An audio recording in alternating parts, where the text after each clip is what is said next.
स्वागत है आपका आपके अपने YouTube चैनल भाषा की बात में। तो आज का टॉपिक है टोपी शुक्ला पार्ट 3 संचयन से। टोपी शुक्ला लिखा है राही मासूम रज़ा जी ने। इनका जीवन परिचय थोड़ा सा देख लेते हैं और उसके बाद हम बात करते हैं टोपी शुक्ला की। टोपी शुक्ला कितना यूनिक सा नेम है। लेखक ने एक बच्चे का जिक्र किया है जिसको टोपी शुक्ला के नाम से, जैसे निकनेम होते हैं ना बच्चों के, उस नाम से बुलाया करते थे। तो राही मासूम रज़ा का जन्म 1 सितंबर 1927 को पूर्वी उत्तर प्रदेश के गाजीपुर के गंगौली गांव में हुआ। उनकी प्रारंभिक शिक्षा गांव में हुई और अलीगढ़ यूनिवर्सिटी से उर्दू साहित्य में पीएचडी करने के बाद उन्होंने कुछ साल तक वहीं अध्यापन कार्य किया। फिर वे मुंबई चले गए जहां सैकड़ों फिल्मों की पटकथा, संवाद और गीत लिखे। फिर वे प्रसिद्ध धारावाहिक महाभारत की पटकथा और संवाद लेखन ने उन्हें इस क्षेत्र में सर्वाधिक ख्याति दिलाई। हम महाभारत देखते हैं ना, सुनते हैं और दिखाई भी जाती कितनी बार महाभारत। तो राही मासूम रज़ा के द्वारा लिखी गई है जिसकी वजह से बहुत ही ज़्यादा विख्यात हुई। चलते हैं पाठ की तरफ। टोपी शुक्ला जैसा कि स्क्रीन पे आपको दिखाई दे रहा है। तो टोपी शुक्ला का निचोड़ क्या है, सार क्या है? कह रहे अपने वे होते हैं जिनसे अपनापन मिले, फिर चाहे वह अपना अपने घर का, अपनी जाति का, अपने धर्म का हो या ना हो। जिसमें अपनापन ना मिले वह भले ही रातों दिन साथ भी रहता हो, फिर भी कम से कम कोई बच्चा तो उसे अपना नहीं मान सकता, क्योंकि बचपन प्रेम के रिश्ते के अलावा किसी और रिश्ते को कबूल नहीं करता। बाल मन किसी स्वार्थ या हिसाब से चलायमान नहीं होता।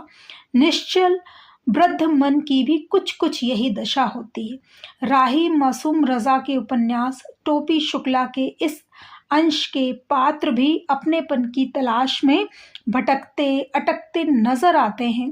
कथानायक टोपी के अपनेपन की पहली खोज पूरी होती है अपने दोस्त अजीज इरफान की दादी माँ में, और अपने घर की नौकरानी सीता में, और अपने ग्रामांचल की बोली बानी में। ग्रामांचल की बोली बानी का मतलब क्या है? जो बोलियां होती हैं देहाती, जिसको कहते हैं, जिसको गवई कहते हैं, जिसको गांव की भाषा कहते हैं, उसको ग्रामांचल की बोली कहते हैं। प्रेम ना माने जात विजात, भूख ना जाने खिचड़ी भात।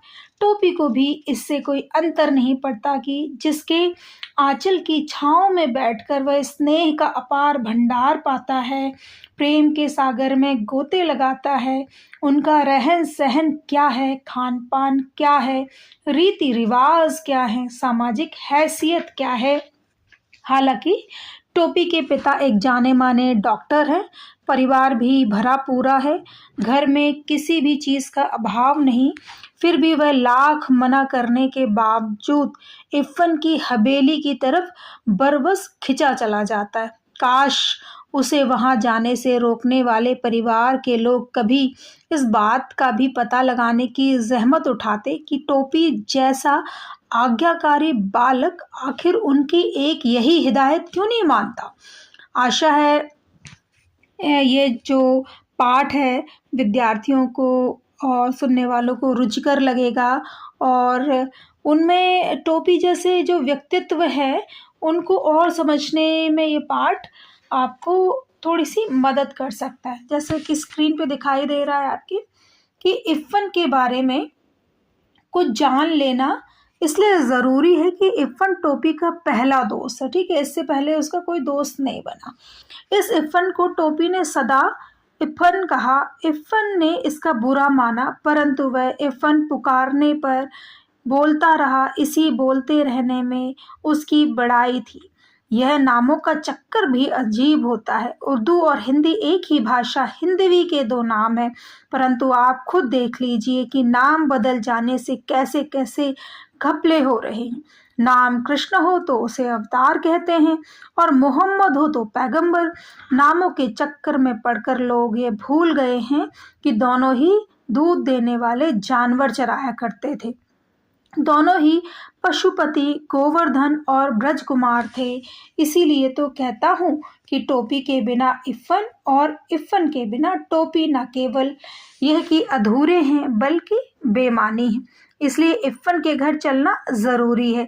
यह देखना ज़रूरी है कि उसकी आत्मा के आंगन में कैसी हवाएं चल रही हैं और परंपराओं के पेड़ पर कैसे फल आ रहे। बहुत ही बेहतरीन, क्योंकि लेखक राइटर है ना, तो उनकी लेखनी में वही भाव नज़र आते हैं, जैसे गद्य में काव्य बह रहा हो, इस प्रकार से।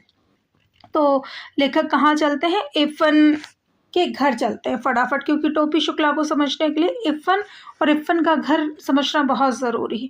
अब क्या है, इफ़न की कहानी बहुत लंबी है, परंतु हम लोग टोपी की कहानी कह सुन रहे हैं, इसलिए मैं इफ़न की पूरी कहानी नहीं सुनाऊंगा, बल्कि केवल उतनी ही सुनाऊंगा जितनी टोपी की कहानी के लिए ज़रूरी है। मैंने इसे ज़रूरी जाना कि इफ़न के बारे में आपको कुछ बता दूं, क्योंकि इफ़न आपको इस कहानी में जगह जगह दिखाई देगा।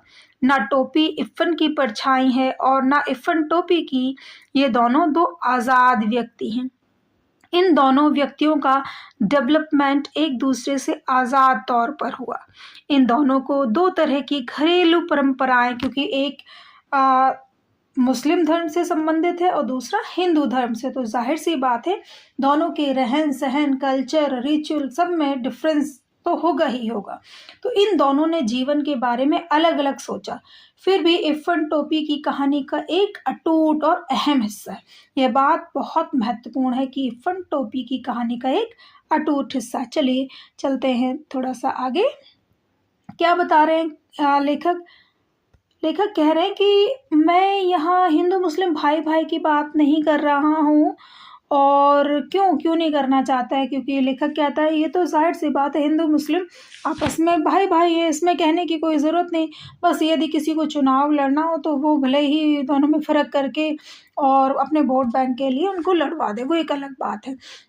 अब क्या कहते हैं कि इफ़न के दादा परदादा बहुत प्रसिद्ध मौलवी थे। यहाँ पे बहुत ज़िक्र आता है इफ़न के विषय में। तो ज़ाहिर सी बात है कि परंतु वसीयत करके मरे की लाश करबला ले जाई जाए। जब वो इफ़न के दादाजी ने अपनी वसीयत में ये लिखा, जब इफ़न के पिता सैयद मुर्तज़ा हुसैन मरे तो उन्होंने ये वसीयत नहीं की कि उनकी लाश करबला ले जाई जाए, वह हिंदुस्तानी कब्रिस्तान में ही दफन किए गए। इफ़न के पिता सैयद मुर्तज़ा हुसैन, क्योंकि मैं भी ऐसा इस तरह से लेखक ने लिखा जैसे लेखक बहुत अंदरूनी तौर पे इन चीज़ों को जानते हैं। तो इफ़न की परदादी भी बड़ी नमाज़ी बीवी थी। नमाज़ी बीवी का मतलब क्या है? बहुत ही जेंटल लेडी थी, बहुत ही नियम धर्म का पालन करने वाली। अब कहते हैं इफ़न की दादी भी नमाज, रोज़े इत्यादि इत्यादि खूब अच्छे से बोलती थी और पूर्वी भाषा वो बोलती थी। और लखनऊ की उर्दी ससुराली थी, वह तो मायके की भाषा को गले लगाई थी। मतलब यहाँ इफ़न की जो दादी है वो भी अपने आप को अपनी ज़मीन से दूर नहीं कर पाईं। वहाँ की बोली, वहाँ का खान-पान, वहाँ की मिठास सब उनकी जीवन में रचे घुले हैं। बात ये थी कि इफ़न अपने दादा के मरने के बाद, अब इफ़न की दादी, अब जब उत्तरी भारत की जब हम बात करते हैं, वहाँ छोटी-छोटी चीज़ों में ना नाच, गाने, ढोलक, मंजीरे इत्यादि बहुत बजते रहते हैं। लेकिन यहाँ इफ़न क्योंकि मुस्लिम कम्युनिटी से बिलॉन्ग करता, ऊपर से इफ़न के दादाजी मौलवी, मौलवी के घर में नाच गाना बजाना, ढोलक बजे, ये कहाँ मंज़ूर है। लेकिन जब इफ़न के दादाजी ख़त्म हो गए तो इफ़न की दादी ने अपने पोते, इफ़न जब पैदा हुआ तो खूब ढोल मंजीरे इत्यादि बजवाए। अब क्या कहते हैं कि इफ़न की दादी किसी मौलवी की बेटी नहीं थी, बल्कि एक ज़मींदार की बेटी थी। तो ज़ाहिर-सी बात है, जैसी जिसकी परवरिश होती है, जैसे कल्चर में वो रहता है, भले ही वो किसी भी धर्म, जाति, समुदाय से बिलॉन्ग करे, तो उस कल्चर को अपना लेता है, चाहे ज़्यादा अपनाए या थोड़ा अपनाए। तो यहाँ पे भी इफ़न की जो दादी है, उत्तरी भारत में जिस तरह के रिचुअल्स हुआ करते थे, उनको अपना लिया था। लेकिन यहाँ पे जैसे ही वो ससुराल आती हैं, तो वो बेचैन हो जाती है। ना उन खान-पान वैसा है अपने मायके जैसा, ना वहाँ ऐशो-आराम वैसा है, बहुत ही ज़्यादा नियम कायदे हैं। तो उनका मन भी बेचैन उठता है। अब क्या कहती कस्टोडियन, कह रहे मौत सिर पर थी इसलिए उन्हें याद नहीं रहा कि अब घर कहाँ है, घर वाले कराची में है और घर कस्टोडियन हो चुका। कस्टोडियन शब्द का मतलब क्या है कि जिस संपत्ति पर किसी का मालिकाना हक ना हो तो उसका संरक्षण कौन, वो गवर्नमेंट के पास चला जाता है, उसके संरक्षण में कस्टोडियन के पास चला जाता। तो कह रहे मरते वक्त किसी को ऐसी छोटी छोटी बातें भला कैसे याद रह सकती, उस वक्त तो मनुष्य अपने सबसे ज़्यादा खूबसूरत सपने देखता है। अब यहाँ पे आ जाते हैं कि लेखक क्या बताता है कि इफ़न तब चौथे में पढ़ता था और टोपी से उसकी मुलाकात हो चुकी थी। तो इफ़न के पिता जो हैं वो बनारस के फ़ातमान के दफ़्तर की गई क्योंकि मुर्तज़ा हुसैन की पोस्टिंग उन दिनों वहीं थी। तो मुर्तज़ा हुसैन कौन है? इफ़न के पिता हैं जो कि एक आईएएस ऑफ़िसर हैं, वो बनारस में उनकी पोस्टिंग है। तो टोपी शुक्ला कहाँ पे? बनारस का रहने वाला है और बनारस में उसके जो पिता हैं नीले तेल वाले डॉक्टर साहब जो हैं बहुत फ़ेमस हैं। तो फटाफट वो राशन की दुकान के परमिट वहाँ से परमिट ले आए। जैसे ही उनको पता चला कि इफ़न दोस्त है टोपी का तो परमिट ले आए। उन्होंने उस समय मुस्लिम या वो नहीं देखा, अदरवाइज़ वो भी इग्नोर ही कर रहे थे। अगर इफ़न तब चौथे में पढ़ता था, टोपी से उसकी मुलाकात हो चुकी थी। इफ़न को अपनी दादी से बड़ा प्यार था। प्यार तो उसे अपने अब्बू-अम्मी से भी, अपनी बाजी मतलब बहन से भी और छोटी बहन से भी थे, नुसरत से भी था, परंतु दादी से वो ज़रा ज़्यादा प्यार करता था। क्यों? क्योंकि दादी क्या करती थी, बच्चों को क्यों दादी-नानी पसंद होती? वो उनको परियों की कहानी सुनाती हैं, उसके साथ उसी लैंग्वेज में बात करती हैं, वो बहुत मिठास से बात करती हैं, इंस्ट्रक्शंस नहीं देती, प्यार करती है, इसलिए इफ़न को भी दादी अपनी बहुत पसंद थी। लेकिन टोपी की दादी जस्ट उल्टी थी। टोपी की दादी रूल रेगुलेशन और स्टैंडर्ड मेंटेन करके रखती थी और हमेशा टोपी को डांटती रहती थी।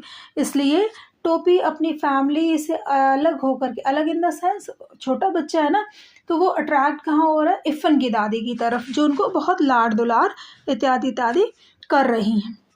अब देखो यहाँ पे जैसे लिखा हुआ है डॉक्टर भृगुनारायण शुक्ला नीले तेल वाले के घर में 20वीं सदी प्रवेश कर चुकी थी। हम कौन सी सदी में जी रहे हैं अभी? 21वीं सदी है ना। 20वीं सदी प्रवेश कर चुकी थी जहाँ पर टेबल चेयर पे, कुर्सी मेज पर खाना, डाइनिंग टेबल वगैरह होती हैं। लगती तो थालियाँ ही थी परंतु चौके पर नहीं, तो थालियों में लगा करके लोग डाइनिंग टेबल पे खाना खाया करते थे। अब थोड़ा-सा आगे बढ़ते हैं कि किस तरह से जब डाइनिंग टेबल पे सब टोपी शुक्ला की फैमिली बैठी हुई थी और उस समय जैसे ही टोपी ने कहा कि अम्मी ज़रा बैंगन का भुर्ता, अम्मी शब्द सुनते ही सबकी आँखें टोपी शुक्ला पर जम गई और सुभद्रा देवी ने सवाल किया, "ओए सुभद्रा देवी, ये शब्द तुमने कहाँ से सीखा?" सुभद्रा देवी कौन है? टोपी शुक्ला की दादी। तो दादी ने कहा, "ये लफ्ज़ तुमने कहाँ से सीखा?" और बस घर में तो कोहराम मच गया और टोपी शुक्ला की खैर नहीं है। अब ये देखो, ये डाइनिंग टेबल लगा हुआ है, सब लोग बैठे हुए हैं, दादी इत्यादि बैठी हुई। कह रहे लफ्ज़, टोपी ने आँखें नचाई मतलब इधर-उधर घुमाई। कह रहे लफ्ज़ का होता है माँ? ये अम्मी कहना तुमने किससे सिखाया? दादीगर जी, ये हम इफ़न से सीखा है। उसका पूरा नाम क्या है? ये हम ना जानते। तै कौन मियाँ के लइका से दोस्ती कर लिए बाय रे? तो कह रहे रामदुलारी की आत्मा गनगना गई। बहू, तुमसे कितनी बार कहूँ कि मेरे सामने गँवारों की ज़ुबान ना बोला करो। सुभद्रा देवी रामदुलारी पर बरसी। Who is Ramdulari? रामदुलारी है टोपी शुक्ला की मदर और सुभद्रा देवी है टोपी शुक्ला की दादी। ये देखो टोपी शुक्ला, ये बना हुआ है यहाँ पे छोटा बच्चा। लड़ाई का मोर्चा बदल गया। दूसरी लड़ाई के दिन थे, इसलिए जब डॉक्टर भृगुनाथ नीले तेल वाले को यह पता चला कि टोपी के ने कलेक्टर साहब के लड़के से दोस्ती गांठ ली, तो वह अपना गुस्सा पी गए और तीसरे ही दिन कपड़े और शक्कर के परमिट ले आए। परंतु उस दिन टोपी की बड़ी दुर्गति बनी, मतलब खूब लड़ाई, मतलब आपस में बहसबाजी और टोपी की अच्छी खासी पिटाई हुई। ते फिर जाए ओकरे घरे कौन कह रहा है? उसकी माँ कह रही है, राम दुलारी कह रही कि तुम उधर जाओगी? अरे तोहरा हाँ में लुकारा आगे माटी मिलाओ। राम दुलारी मारते मारते थक गई, परंतु टोपी ने यह नहीं कहा कि वह इफ़न के घर नहीं जाएगा। मुन्नी बाबू भैरव उसकी कुटाई का तमाशा देख रहे थे। हम एक दिन इको रहीम कबाबची की दुकान पर कबाबो खा देख रहा। मुन्नी बाबू ने टुकड़ा लगाया मतलब और एक बात उसमें जोड़ दी ताकि पिटाई हो रही और पिटाई हो जाए। राम राम राम दुलारी घिना के 2 कदम पीछे हट गई। टोपी मुन्नी की तरफ देखने लगा, क्योंकि असलियत यह थी कि टोपी ने मुन्नी बाबू को कबाब खाते देख लिया था और मुन्नी बाबू ने उसे एक इकन्नी रिश्वत की दी थी। टोपी को यह मालूम था, परंतु वह चुगलखोर नहीं था। उसने अब तक मुन्नी बाबू की कोई बात इफ़न के सिवा किसी और को नहीं बताई थी। तू हमें कबाब खाते देख रहे हो? ना देख रहा हो दिन, मुन्नी बाबू ने कहा। अब लो, जिसने खाया नहीं अब उसी को ब्लेम किए जा रहे हैं। बेचारे की और ज़्यादा पिटाई होने लगी। चलते हैं आगे। अब क्या है, तो तुमने उसी दिन क्यों नहीं बताया? सुभद्रा देवी ने सवाल किया। ये झुट्टा है दादी, टोपी ने कहा। उस दिन टोपी बहुत उदास रहा। क्यों बेचारा उदास रहा? क्योंकि उस बेचारे की खूब सारी तो दुर्गति हुई, पिटाई हुई और बार बार लोग उसे उसके दोस्त से मिलने से मना कर रहे थे, लेकिन इफ़न बिल्कुल भी नहीं माना। काफ़ी पिटाई खाने के बाद भी इफ़न अपने फ्रेंड के पास जाता रहा। तो क्या हुआ फिर उसके बाद? कह रहे जब स्कूल गया इफ़न, तो स्कूल में इफ़न को बुलाने के लिए एक नौकर आया और उसको पता चला कि उसकी दादी मर गई है। तो वहाँ सन्नाटा था, घर भरा हुआ था, रोज़ जितने लोग हुआ करते थे। तो छोटे बच्चों को क्या पता इस चीज़ का, लेकिन दादी का नाम तक नहीं मालूम था। उसने दादी के हज़ार कहने के बाद भी उनकी कोई दी हुई चीज़ नहीं खाई। अब इफ़न की दादी तो मरी थी, लेकिन जो टोपी शुक्ला है वो बहुत ज़्यादा दुखी हुआ। कह रहे कि जैसे टोपी के घर वाले ना समझ पाए थे, दोनों अलग अलग अधूरे थे, एक दूसरे ने दूसरे को पूरा कर दिया था। मतलब ना इफ़न की फैमिली समझ रही थी इफ़न को, ना टोपी की फैमिली टोपी को समझ रही थी। दोनों एक दूसरे को समझ रहे थे। लेकिन अब क्या है, इफ़न के जो पिता हैं उनका तबादला हो जाता है, ट्रांसफ़र हो जाता है, तो वो वहाँ से चले जाते हैं। तो टोपी ने 10 अक्टूबर सन 45 कसम खाई थी कि अब वह किसी ऐसे लड़के से दोस्ती नहीं करेगा जिसका बाप ऐसी नौकरी में हो, ठीक है? जब इफ़न उसकी ज़िंदगी से फिर से चला जाता है, तो उसने ये बात कही थी। लेकिन फिर क्या हुआ कि फिर से जो हवेली थी या कलेक्टर निवास था, वहाँ पे फिर से एक कलेक्टर आए। तो उनके जो बच्चे थे वो, उनको पता था कि वो कलेक्टर के बच्चे हैं, वो किसी से दोस्ती नहीं करते और वो फटाफट अंग्रेजी बोलते हैं, उनमें बड़ा प्राउड है और इस तरह से टोपी शुक्ला को वो बेइज्जत कर देते। वो तो बेचारा गया था कि उनसे फ्रेंडशिप करेगा, लेकिन वो टोपी को बेइज्जत कर देते। अब देखो यहाँ पे क्या है कि क्या कहते हैं, भृगु नारायण हे बिल्लू ने एम्पायर को आवाज़ दी। ये भृगु नारायण कौन है? एनी ऑफ आवर चपरासीस? तो ये लोग बड़े एटीट्यूड में थे, लेकिन ये बात टोपी शुक्ला को बिल्कुल भी पसंद नहीं आई कि उसके पापा को या पिता को कोई चपरासी कह करके बुलाए। तो वो उनसे झगड़ पड़ा और झगड़ते ही उन्होंने क्या किया, अपने जो उनके पास डॉग था उसको पुश किया और उसको कटवा दिया। किसे? टोपी को कटवा दिया। अब टोपी तो बहुत ज़्यादा गुस्से में आ गया और वहाँ से वापस आ गया। यहाँ पे टोपी को मुन्नी बाबू का कोट मिला। मतलब कुल मिलाकर के टोपी ना पूरी तरह से उपेक्षा का शिकार रहा पूरी लाइफ, और पूरी लाइफ शिकार रहने की वजह से उसने अपना ना बचपन जैसे जी नहीं पाया। कोई उसको समझने के लिए रेडी नहीं था। अब जैसे तू 10वां में पहुंच गई बाढ़, सीता ने कहा तुहे दादी से टर्राव के ताना चाहे कितनी हो तो हर दादी बाड़न। सीता ने तो बड़ी आसानी से कह दिया कि वह 10वें पहुंच गया, परंतु यह बात इतनी आसान नहीं थी। 10वें पहुंचने के लिए उसने बड़े पापड़ बेले थे।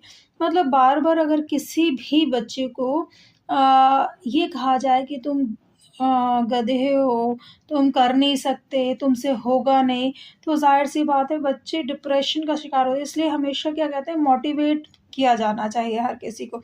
एक तो टोपी को टाइफाइड हो गया, उसके घर में उसको कोई समझ नहीं रहा है और दूसरी बात सब उसके पीछे पड़े हुए हैं। अब क्या है, इसी तरह से आगे-आगे टोपी ने थोड़ी-सी मेहनत की, अपने आप को पास किया, पास हुआ 10th में, सारे लोग खुश हैं। अब क्या है, परंतु डॉक्टर भृगुनाथ नील तिल वाले खड़े हो गए। अब जिस घर में कोई चुनाव के लिए खड़ा हो गया हो, उसमें कोई पढ़ लिख कैसे सकता है? तो ऐसा लेखक ने बताया कि घर में ना हमेशा नेतागिरी वाला माहौल बना रहता, तो किस प्रकार से वो पढ़ सकता था। आइए बात कर लेते हैं बहुत लॉन्ग चैप्टर है, क्वेश्चन आंसर्स के माध्यम से और पार्ट को समझ लो। इफ़न टोपी शुक्ला कहानी का महत्वपूर्ण हिस्सा किस तरह से, क्यों, इसमें आप क्या लिखेंगे कि जिस तरह से इफ़न और टोपी एक दूसरे को संपूर्ण करते हैं, पूर्ण करते हैं, इसलिए इफ़न टोपी शुक्ला की कहानी का महत्वपूर्ण हिस्सा है। इफ़न की दादी अपने पीहर क्यों जाना चाहती थी, क्योंकि वो एक ज़मींदार की बेटी थी। जब वो अपने ससुराल में आ जाती तो अपने मायकों को वो बहुत ही ज़्यादा मिस किया करते थे, ये लिखेंगे। वहाँ खाने-पीने की जो व्यवस्था थी ना, और नृत्य गीत इत्यादि के विषय में आप लिखें। इफ़न की दादी अपने बेटे की शादी में गाने बजाने की इच्छा पूरी क्यों नहीं कर पाईं, क्योंकि इफ़न के दादा मौलवी थे और मौलवाइन को ये चीज़ें शोभा नहीं देती, ये लिखोगे। अम्मी शब्द और टोपी के घर वालों की क्या प्रतिक्रिया हुई, अम्मी शब्द जैसे ही सुनाई दिया सारे लोगों की आंखें टोपी शुक्ला की तरफ पहुंच गई, सबके खाने की टेबल पे हाथ रुक गए और सबने टोपी की काफ़ी दुर्गति की और सबने बहुत डांटा डपटा पिटाई विटाई की उसको। 10 अक्टूबर सन 45 का दिन टोपी के जीवन में क्या महत्व रखता है, ये क्या महत्व रखता है कि टोपी ने क्या कहा था कि अब वो किसी के भी साथ ना तो दोस्ती करेगा और ना ही ऐसे दोस्त बनाएगा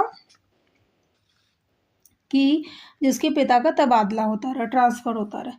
पूरे घर में इफ़न को अपनी दादी से ही विशेष स्नेह क्यों था, क्योंकि दादी उसको समझती थी, इफ़न को समझती थी इसलिए। और इफ़न की दादी के देहांत के बाद टोपी को उसका घर खाली-सा क्यों लगने लगा, क्योंकि इफ़न की दादी ही वो व्यक्ति थी जो टोपी को समझती हैं और टोपी की तरह ही, मतलब बचपन क्या होता है उसको वो समझती। और टोपी और इफ़न की दादी अलग-अलग महज़ब जाति के थे, पर एक अनजान अटूट रिश्ते से बंधे थे। इस कथन के आलोक में अपने विचार आप स्पष्ट करेंगे। प्रेम किसी भी धर्म मज़हब को नहीं जानता, प्रेम को समझता है, चाहे वो एक छोटे बच्चा ही क्यों ना हो, वो समझ सकते हैं। टोपी 9वीं कक्षा में 2 बार फ़ेल हो गया, बताइए। ज़हीन होने के बावजूद, ज़हीन का मतलब यहाँ पे इंटेलिजेंट से है। 2 बार फ़ेल होने का क्या कारण था, उसके घर का माहौल, उसको बार-बार ये कहा जाना कि तुम बेवकूफ़ हो, तुम कर नहीं सकते, इस वजह से। एक ही कक्षा में 2 बार बैठने से टोपी को किन भावात्मक चुनौतियों का सामना करना, एक बार प्रताड़ना सुनना कि तुम बेवकूफ़ हो, तुम्हें कुछ नहीं आता, इस तरह की भावनात्मक, वो अपने मन में ही परेशान है और फिर बीमार हो जाता है, घर का माहौल चुनावी माहौल है, तो इस तरह से उसको प्रॉब्लम तो होनी ही है। और तो सबसे छोटा है जो कोई भी कुछ भी काम उसी से करने के लिए कहता है। टोपी की भावात्मक परेशानियों को मद्देनजर रखते हुए शिक्षा व्यवस्था में आवश्यक बदलाव सुझाइए। ये अपने अकॉर्डिंग आप लोग कर सकते। इफ़न की दादी के मायके का घर कस्टोडियन क्यों चला गया, क्योंकि उस पर कोई भी मालिकाना हक जताने वाला नहीं था, इसलिए कस्टोडियन में चला गया। मे बी शॉर्ट में आपको लॉन्ग आंसर्स किस तरह लिखने समझ में आ गए होंगे। बहुत बहुत धन्यवाद। अगले वीडियो में हम समास लेखन पढ़ेंगे, वही रहता है 10th क्लास आपका।